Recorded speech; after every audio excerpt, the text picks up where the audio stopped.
Shalom, selamat pagi anak-anak semua.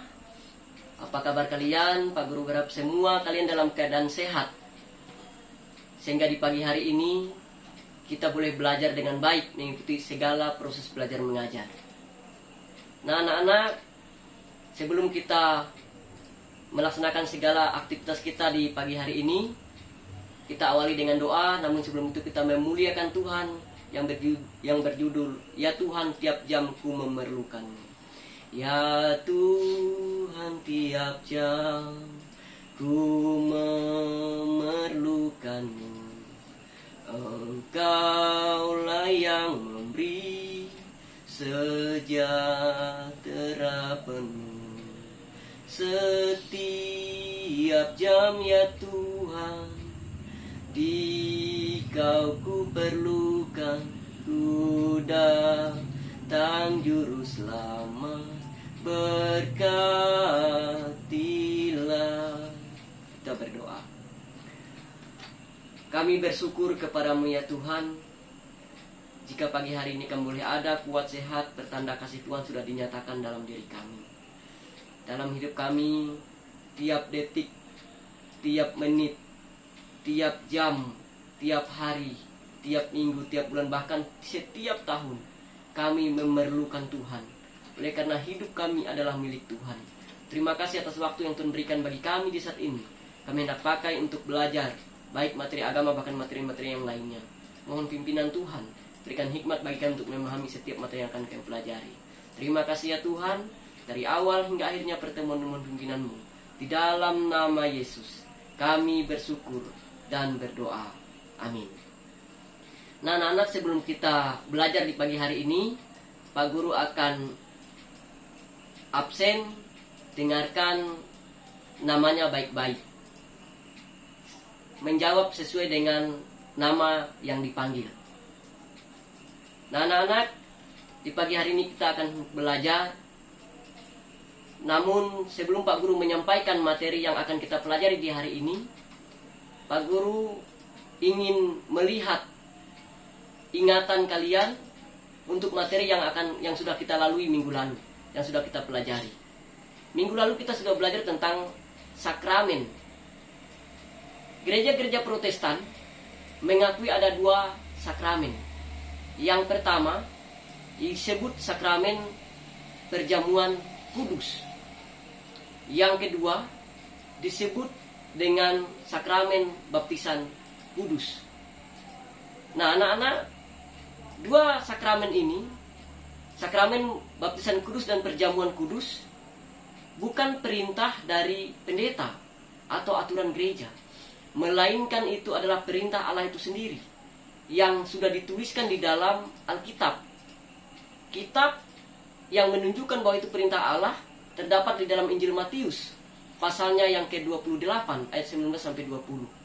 Itu merupakan amanat agung Tuhan Yesus. Maka sampai hari ini gereja-gereja Protestan melaksanakan hal itu dan tidak bisa dihilangkan. Nah anak-anak, sebelum orang dibaptis atau kita dibaptis, terlebih dahulu kita harus mengaku percaya bahwa Yesus sebagai Tuhan dan Juru Selamat kita secara pribadi. Nah oleh sebab itu, Pak Guru mau tanya, dalam baptisan atau dalam perjamuan kudus itu kan ada simbol. Kalau perjamuan kudus, simbolnya apa? Dalam perjamuan kudus, simbolnya roti dan anggur. Dalam baptisan kudus, simbolnya air. Nah, itu harus diperhatikan, harus diingat. Air itu dalam perjamuan kudus melambangkan kesucian, bahwa kita sudah disucikan, dibasuh dengan darah Yesus sendiri. Lalu roti dan anggur melambangkan darah Tuhan Yesus. Anggur itu melambangkan darah Tuhan Yesus yang tercurah di kayu salib untuk menebus dosa kita. Dan anggur itu sendiri, roti itu sendiri melambangkan tubuh Tuhan Yesus yang tercabik-cabik untuk menebus dosa kita. Nah itu sekilas Pak Guru mengingatkan tentang materi kita minggu lalu. Nah hari ini kita akan belajar tentang dosa dan pertobatan. Nah anak-anak, Alkitab yang mendasari kegiatan kita di pagi hari ini, yaitu yang pertama terdapat di dalam kitab Mazmur pasal 51. Yang kedua Lukas pasal 15 ayat 7. Yang ketiga, 1 Yohanes 1 ayatnya yang ke-9. Itulah ayat-ayat Alkitab yang akan mendasari pertemuan kita yang membicarakan tentang dosa dan pertobatan. Nah, anak-anak, di pagi hari ini, dalam bagian materi ini, kompetensi dasar yang harus dimiliki untuk memahami tentang dosa dan pertobatan ini, yang pertama, menerima bahwa hanya Allah yang dapat mengampuni dan menyelamatkan manusia melalui Yesus Kristus. Yang kedua, yaitu bersedia mengampuni orang lain. Dan yang ketiga, memahami bahwa Allah mengampuni dan menyelamatkan manusia di dalam Yesus Kristus. Dan yang keempat, membuat karya yang menunjukkan kesanggupan mengampuni diri sendiri dan sesama. Nah, itu kompetensi dasar yang harus dimiliki. Nah, dari materi ini, setelah kita belajar materi tentang dosa dan pertobatan, maka tujuan dari materi yang harus kita capai dalam proses pembelajaran ini ada 4. Yang pertama, tujuan yang pertama adalah setelah belajar ini, siswa harus mampu memahami akibat dari dosa. Atau kalian harus mampu memahami akibat dari dosa. Yang kedua, setelah belajar materi ini, kalian harus mampu memahami arti pertobatan.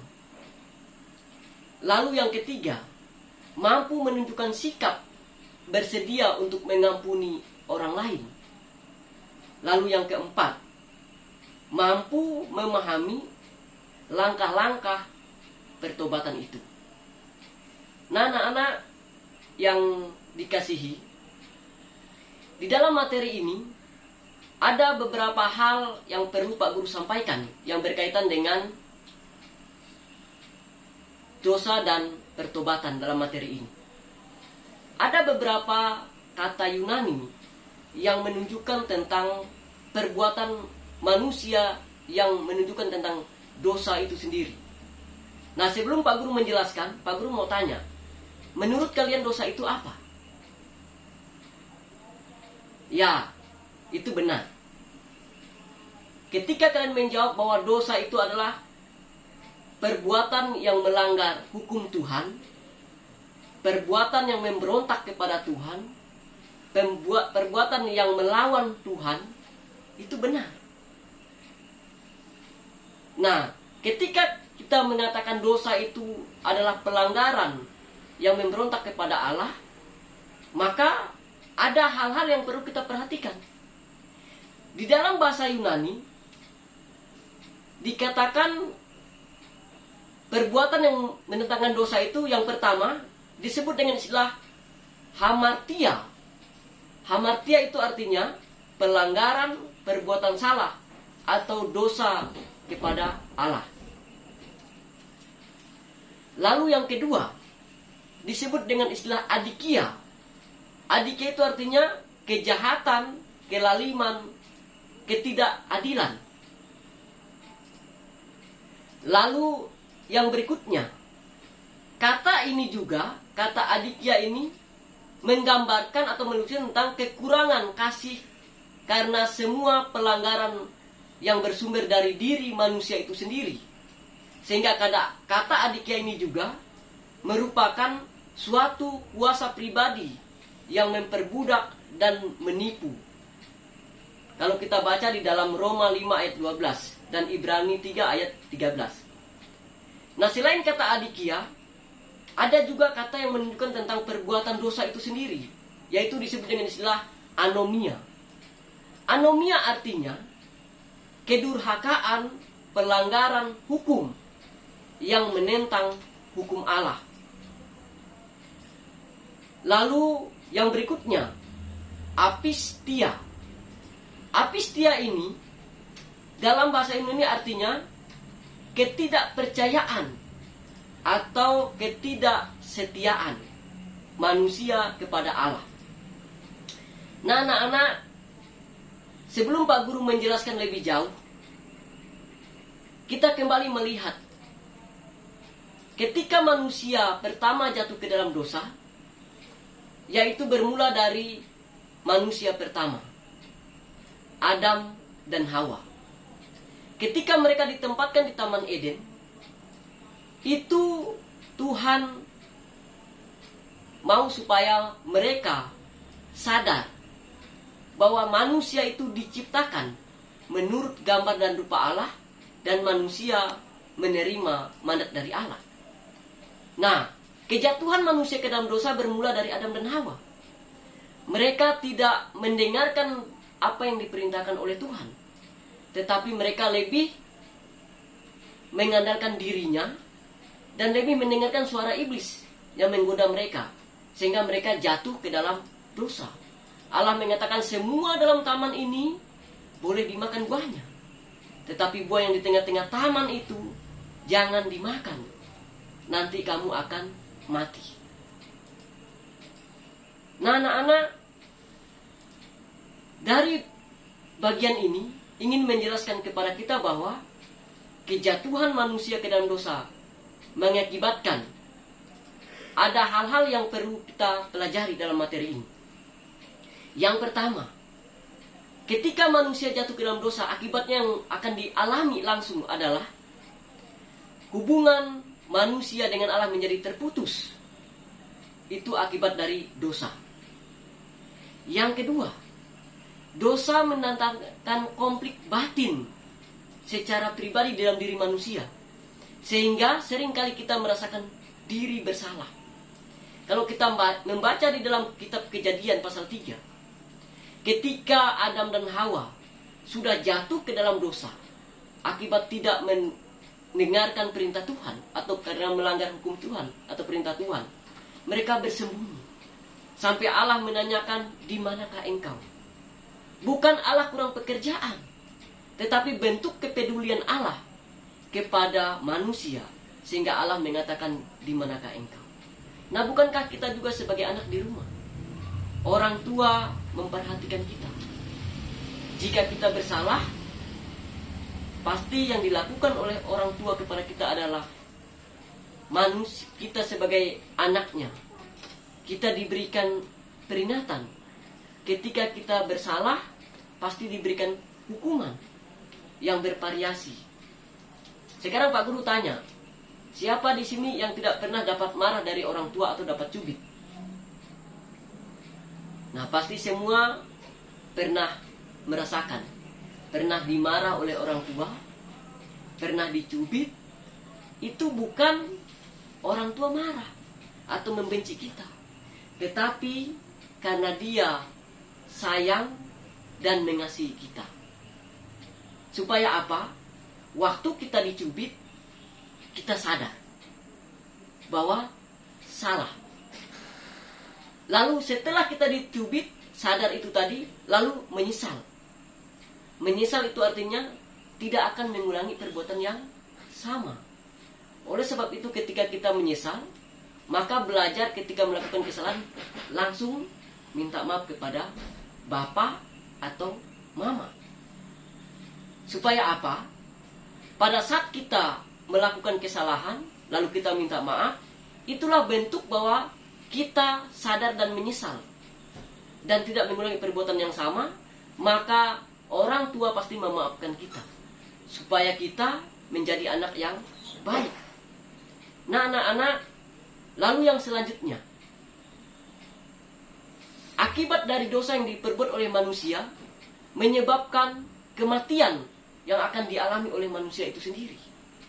Baik mati secara jasmani maupun juga mati secara rohani. Mati secara jasmani, manusia mati atau tidak bernapas, terbujur di kaku di peti mayat. Lalu mati secara rohani artinya hubungan manusia dengan Allah terputus, tidak ada lagi. Oleh sebab itu, ketika hubungan manusia dengan Allah terputus, tentunya itu membuat manusia sedih, tidak berdaya, dan manusia memerlukan pertolongan. Nah, pertolongan yang Allah berikan kepada manusia untuk menyatakan kasih Allah kepada manusia yang tertulis di dalam Injil Yohanes pasal 3 ayat yang ke-16, karena begitu besar kasih Allah akan dunia ini, sehingga ia mengaruniakan anaknya yang tunggal, supaya setiap orang yang percaya kepadanya tidak binasa, melainkan beroleh hidup yang kekal. Nah, anak-anak, dari ayat Alkitab ini, ketika manusia jatuh ke dalam dosa, manusia memerlukan yang namanya keselamatan. Supaya manusia diselamatkan, maka manusia ketika berdosa, dia harus bertobat.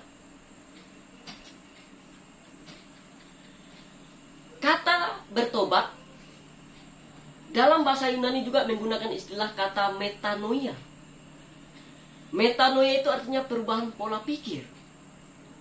Maka waktu kita berdosa, kita bertobat, yang pertama untuk menyadarkan kita adalah berubah dari perbuatan yang tidak baik menjadi baik. Pola pikir kita yang dirubah, supaya bisa mengerti tentang kasih Allah dalam diri kita. Nah, oleh sebab itu anak-anak, dari bagian ini mau mengajak kita bahwa ketika kita berdosa, kita harus bertobat. Langkah-langkah pertobatan yang harus kita nyatakan. Yang pertama tadi, kita harus sadar. Ketika kita melakukan kesalahan, kita harus akui bahwa kita sudah bersalah. Ketika sudah mengakui, maka langkah selanjutnya adalah menyesal. Menyesal itu artinya tidak akan mengulangi perbuatan yang sama. Kalau itu bentuknya salah, apa yang kita perbuat, maka cepat memperbaiki. Sadar dan menyesal. Tidak mengulangi perbuatan yang sama. Contoh di sekolah. Kalau kalian melakukan kesalahan, pasti bapak, ibu guru, wali kelas panggil. Kenapa hal itu dilakukan? Bisa kalian dapat pukul atau cubit, tetapi itu membuat kita sadar. Pukulan itu bukan membuat kalian susah. Tentunya bapak ibu guru mengukur. Kalau dipukul, tidak harus kalian keluar darah atau pingsan sekalipun. Tetapi pukulan itu diukur supaya kalian sadar. Dengan kondisi seperti itu, mengingatkan kalian tentang perbuatan yang kalian sudah buat itu salah. Supaya yang pertama, kalian harus mengakui kesalahan itu yang pertama. Karena jika kalian tidak mengakui kesalahan, maka masalah yang tadi terjadi tidak bisa diselesaikan. Lalu yang kedua, setelah mengakui, maka kalian harus menyesal. Artinya tidak mengulangi perbuatan yang salah tadi. Supaya waktu penyelesaian masalah yang sudah diselesaikan, besok-besok tidak mengulangi perbuatan yang sama. Dengan kata lain, kalian sudah harus bertobat. Nah, anak-anak, dari materi ini mungkin ada yang mau bertanya. Pak Guru kasih kesempatan untuk kalian bisa bertanya.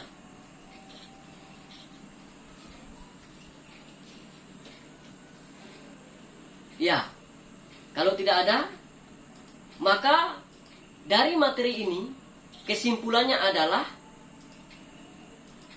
dosa adalah pelanggaran yang memberontak kepada Allah yang diperbuat manusia itu sendiri.